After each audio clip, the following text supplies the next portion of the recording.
കൊച്ചിയിൽ യുവതിക്ക് നേരെ യുവമോർച്ച നേതാവിന്റെ ക്രൂര മർദ്ദനം.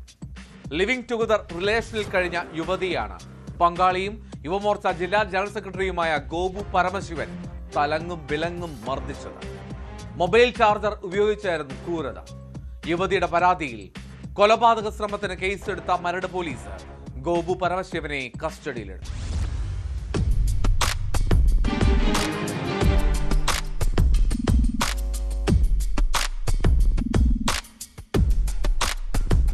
പങ്കാളിയെ അതിക്രൂരമായി മർദ്ദിച്ചതിന്റെ പേരിൽ എറണാകുളം യുവമോർച്ച ജില്ലാ general secretary Gopu Paramasivan police കസ്റ്റഡിയിലായി.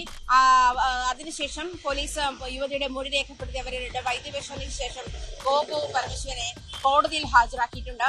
എന്തായാലും അതിക്രൂരമായ മർദ്ദനമാണ് യുവതി ഏറ്റുവാങ്ങേണ്ടി വന്നത്. നമുക്ക് ദൃശ്യങ്ങളിൽ തന്നെ കാണാം. മൊബൈൽ ചാർജർ കേബിൾ ഉപയോഗിച്ചിട്ടാണ് യുവതിയെ അതിക്രൂരമായി മർദ്ദിച്ചത്. അതിന്റെ മുതുകിലും കയ്യിലും കാലിലുമൊക്കെ വലിയ മുറിവുകൾ, ഈ ചാർജർ കേബിൾ കൊണ്ട് അടിച്ചിട്ടുള്ള മുറിവുകൾ അതിക്രൂരമായ രീതിയിലാണ് മർദ്ദിച്ചിരുന്നുള്ള വ്യക്തമാക്കുന്ന തരത്തിലുള്ള മുറിവുകൾ നമുക്ക് കാണാൻ കഴിയും.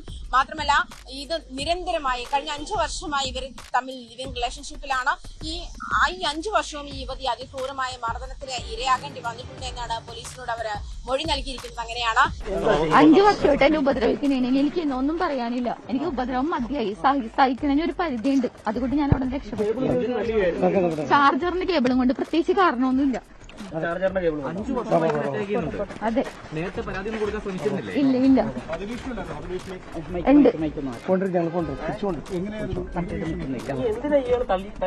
കാര്യമൊന്നുമില്ല, പ്രത്യേകിച്ച് ഒരു കാര്യവുമില്ല. അതെ അതെ, എന്റെ കയ്യിൽ മൊത്തം പാടുണ്ട്. ഇത് കണ്ട എന്നെ തല്ലിയത്, എന്റെ ശരീരത്തിൽ മൊത്തം പാടാണ് തല്ലിയത്. ഇവര് ഡിവോഴ്സിയാണ്. അതായത് ആദ്യത്തെ വിവാഹത്തിൽ ഇവർക്ക് 2 കുഞ്ഞുങ്ങളുണ്ട്. ഈ കുഞ്ഞുങ്ങളെ അപായപ്പെടുത്തുമെന്ന് ഭീഷണിപ്പെടുത്തിക്കൊണ്ടാണ് ഈ യുവതി ഓരോ തവണയും മർദ്ദനം ഉണ്ടാകുമ്പോൾ അത് മറച്ചു വെച്ചിരുന്നത്. ഇയാൾ ഓരോ തവണയും കുഞ്ഞുങ്ങളെ അപായപ്പെടുത്തുമെന്ന് ഭീഷണിപ്പെടുത്തിയിരുന്നു എന്നാണ് യുവതിയുടെ മൊഴി. അത് ഭയന്നിട്ടാണ് ഓരോ തവണയും മർദ്ദനം ഉണ്ടാകുന്നത്, മറച്ചു വെക്കുന്നത്. ഒരു പ്രകോപനവുമില്ലാതെ ഈ ഗോപുവിന് ദേഷ്യം തോന്നുമ്പോഴൊക്കെ ഇത്തരത്തിൽ യുവതിയെ മർദ്ദിക്കുന്ന സാഹചര്യം ഉണ്ടായിരുന്നു എന്നാണ് യുവതിയുടെ മൊഴി. എന്തായാലും വൈദ്യപരിശോധനയ്ക്ക് ശേഷമാണ് യുവതിയെ വൈദ്യപരിശോധന നടത്തിയിട്ടുണ്ട് പോലീസ്. അതിനുശേഷമാണ് ഗോപുവിനെ കോടതിയിൽ ഹാജരാക്കുന്നത്. അതേസമയം പറ്റിപ്പോയതാണ്, താനിങ്ങനെ നിരന്തരം മർദ്ദിക്കാറില്ല, അത് ഒരു സാഹചര്യം കൊണ്ട് പറ്റിപ്പോയതാണ് എന്നാണ് ഗോപു മാധ്യമങ്ങളോട് പ്രതികരിച്ചത്. അങ്ങനെയാണ്. എന്തായാലും ഗോപുവിനെ കോടതിയിൽ ഹാജരാക്കിയിട്ടുണ്ട്. വലിയ രീതിയിലുള്ള മർദ്ദനമാണ് യുവതി ഏറ്റുവാങ്ങേണ്ടി വന്നെന്നുള്ള ദൃശ്യങ്ങളിൽ നിന്നും വ്യക്തമാകുന്നുണ്ട്.